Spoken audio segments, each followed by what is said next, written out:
જૂનાગઢ જિલ્લામાં ફરી એકવાર પુલ બેસવાની ઘટના બની છે। માંગરોળ તાલુકાના સરસાલી ગામે પુલ બેસી જતા ગામ લોકોને ભારે હાલાકી ભોગવવી પડે છે।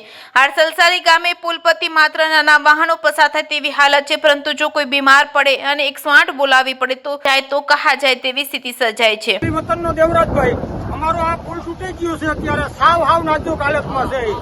પબ્લિક હાલલ સલલ કરી શકે એવી પોઝિશન નથી। દેવી પૂજક દલિત પૂજકના ઘરમાં 3 દિવસના સુલા નથી હરક્યા, છતાંય તંત્ર હજી સુધી કોઈ અહીં સરસાલીની મુલાકાતે આવેલું છે નહીં। અને આ પુલની પોઝિશન એવી છે કે બાળકો ભણવા જાય તો એને કેમ ઘરે લઈ જવા, પાછા ઘરે કે આવે કે ન આવે એવી પોઝિશનમાં છે।